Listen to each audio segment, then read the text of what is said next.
வணக்கம்மா. சமையல் வீடியோ எல்லாம் போட்டு ரொம்ப நாள் ஆச்சு. இன்றைக்கி மட்டன் பிரியாணி செய்கிறது எப்படின்னு பார்க்கலாமா? சின்ன அரை கிலோ பிரியாணிக்கு தான் இன்றைக்கி போடுறேன். 150 சின்ன வெங்காயம்மா.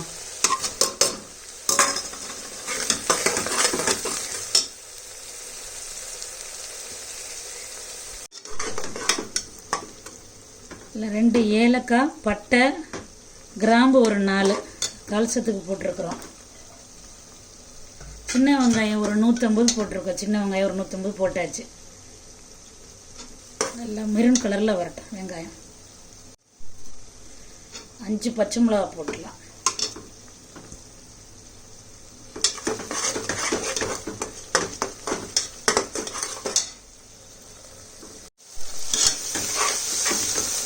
புதினா மல்லி எல்லாம் போட்டு ரெடி ஆயிடுச்சு.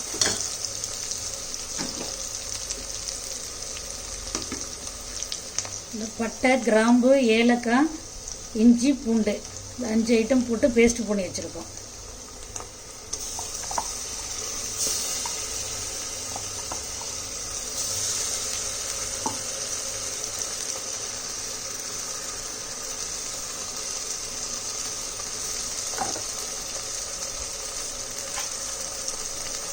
தக்காளி போடுறதுக்கு முன்னாடி இஞ்சி பூண்டு பேஸ்ட்டு போட்டுடலாம்.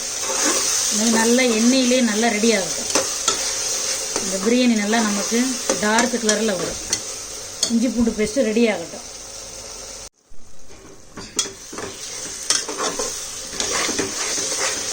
புதினா மல்லி போட்டது ரெடி ஆகிடுச்சு. இப்போ மிளகாத்தூள், மல்லித்தூள் 1 டீஸ்பூன் போட்டுக்கலாம். பச்சை மிளகா 5 போட்டிருக்கிறதுனால 1 டீஸ்பூன் மிளகாத்தூள் போதும்.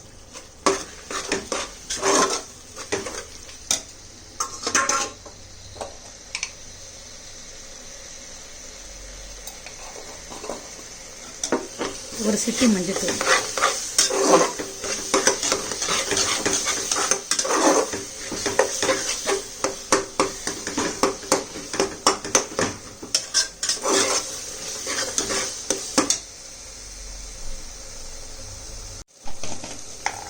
வீட்டில் நான் ஒரு கரம் மசாலான்னு ரெடி பண்ணி வச்சுருக்கேன்.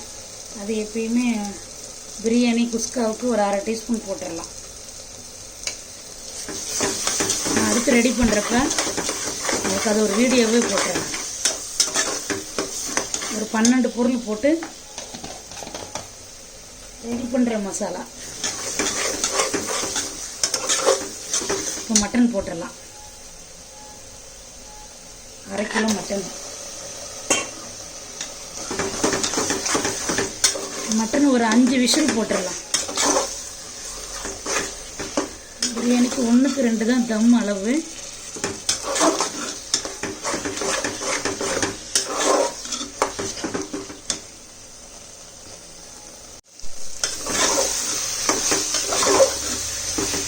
பிரியாணிக்கு மட்டன் மட்டும் தெரிஞ்ச கடையிலேயே கொஞ்சம் வாங்கிட்டோம்னா நமக்கு நல்லா இருக்கும். 1/2 கிலோ மட்டன் ஒரு 100 எலும்பு வாங்கியிருக்கோம். 1 டீஸ்பூன் தயிர் போட்டுக்கலாம்.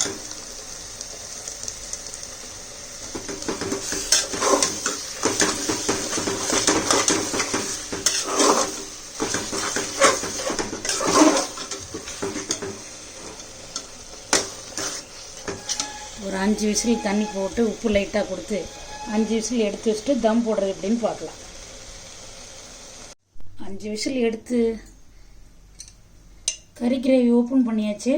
இப்போ தம் போடுறது எப்படின்னு பார்க்கலாமா?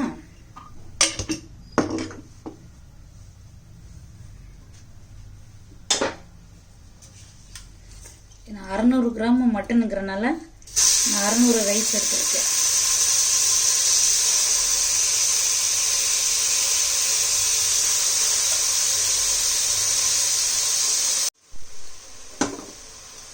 கறி கிரேவி 5 விசில் போட்டு மட்டன் ஓப்பன் பண்ணி வச்சுருந்தது போட்டாச்சு. கலரே சூப்பராக இருக்கும். இப்போ அடுத்து தேங்காய் பால் போடலாம்.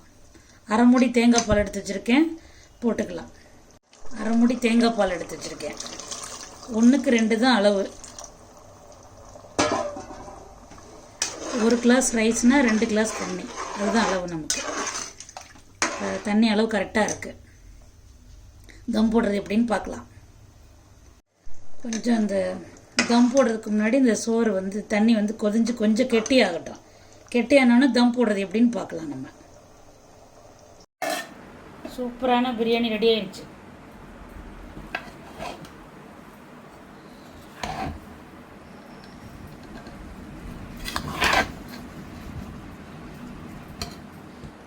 பிரியாணியில் பீஸ் இல்லை, பீஸில் தான் பிரியாணி இருக்குது.